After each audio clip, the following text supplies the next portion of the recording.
நீங்கள் பார்த்துக் கொண்டிருப்பது உங்கள் விஜய். அடுத்து நான் பேச போகிறது, ஒரு எவ்வளோ பெரிய ஸ்டாராக ஆனாலும், ஒரு பெரிய சக்ஸஸை மீட் பண்ணாலும் ஃபேமிலி சப்போர்ட் ரொம்ப முக்கியம். அந்த வகையில் பார்க்கும்போது தனுஷ் சார், உங்களுக்கு உங்களுடைய ஃபேமிலி எவ்வளோ பெரிய சப்போர்ட்? அது பாட்டு நிற்கட்டும்பா. ஓகே, அது எனக்கு வந்தது. உங்களுக்கு வந்ததா? யாருங்க அனுப்பிச்சி விட்டது? எனக்கு ஃபேமிலி அப்படின்னா இம்மீடியட்டாக என் மனசுக்கு வருது. நான் இப்போ நிறையா அவங்கள பற்றி பேசுகிறேன். அப்பா அம்மா தான் ஃபஸ்ட்டு. என்னோடய அப்பா அம்மாவுக்கு அப்புறம் என்னுடைய அண்ணா. என் அண்ணா தான் வந்து என் கெரியரை ஆரம்பித்து வச்சவர். என் அண்ணாக்கு அப்புறம் என்னுடைய அக்காங்க 2 பேர். ஒரு 2 அக்காவும் டாக்டர்ஸாக இருக்காங்க.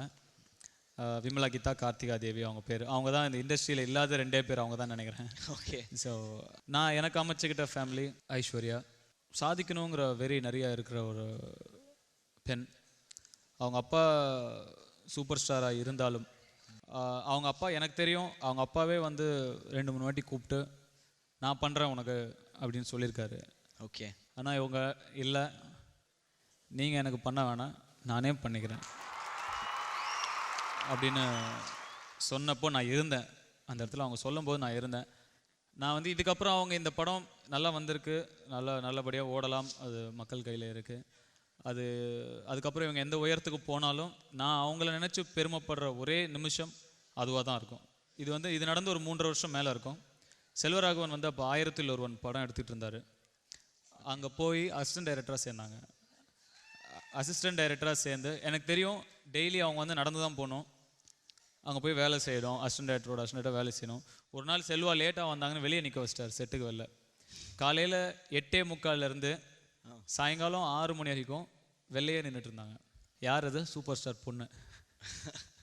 வெளியவே நின்றுக்கிட்டே இருந்தாங்க. அந்த சூப்பர் ஸ்டார் பொண்ணுங்கிற அந்தஸ்தை தூக்கி போட்டுட்டு நான் வெறும் பெண் அப்படின்னு இறங்கி வந்து வேலை செஞ்சு நேராக வந்து சிம்மாசனம் கிடச்சிருச்சுன்னு உட்காருது ரொம்ப ஈஸி.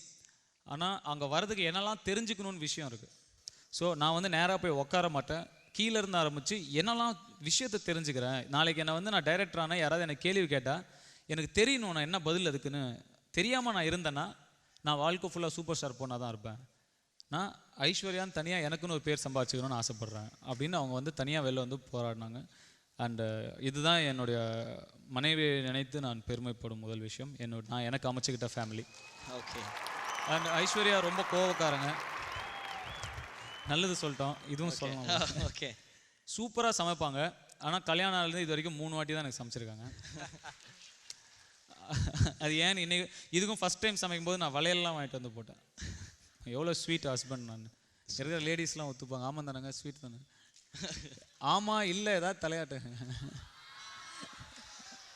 தேங்க்யூ. எனிவே ரொம்ப அருமையாக சமைப்பாங்க. தமிழ் முதல்ல தெரியாது, இப்போ நல்லா தமிழ் பேசுவாங்க, நல்லா பேசுவாங்க. நல்ல ஒரு அம்மா, குழந்தைகளை நல்லா பார்த்துக்குவாங்க, அதே சமயம் அவங்க வேலையும் நல்லபடியாக செய்கிறாங்க. அப்புறம் என் பசங்க, ஒருத்தர் பேர் யாத்ரா, ஒருத்தர் பேர் லிங்கா. யாத்ரா அவங்கள பற்றிலாம் வந்து இங்கே பேசுறதுக்கு அவங்க இன்னும் அந்த தகுதியை அடையலை. ஓகே.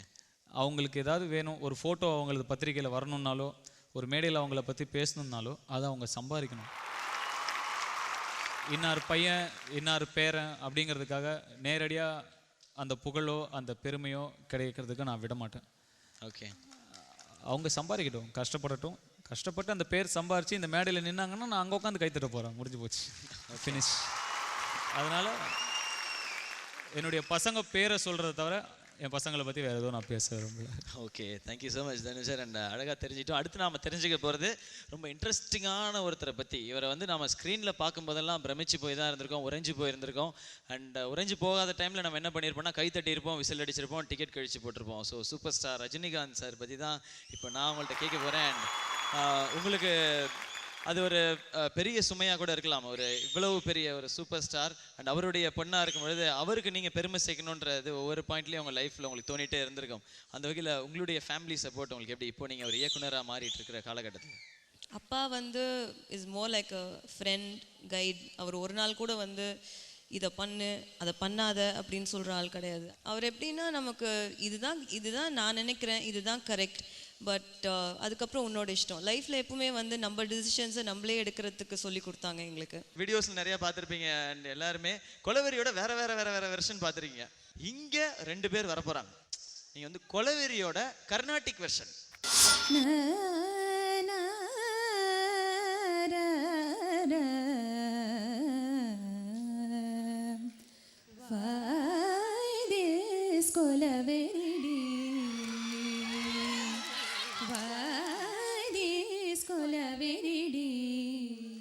டிஸ்டன்ஸில் 3 colour white background night colour torque voice Kolaveri Di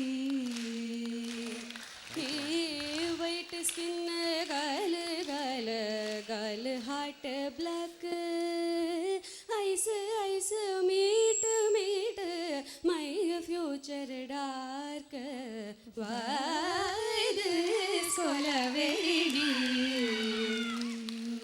சதபகரி voice Kolaveri Di டகரி காரி சதரி சதபகரி சரி வாய்ஸ் கொலவெரி கரி சதபரி சதபகரி வாய்ஸ் கொலவெரிடி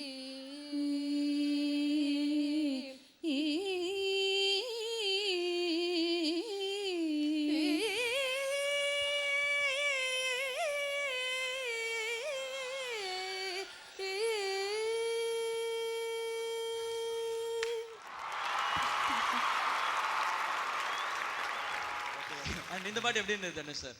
இதெல்லாம் ஏதோ மேலே உட்கார வச்சு அவமானப்படுத்துற மாதிரி இருக்கு. நான் இவ்வளோ டேலண்டாக சங்கீதம்லாம் கற்றுட்டீங்கன்னு பாடிட்டு இருக்கேன், நீ மேலே உட்காந்துருக்கேன்.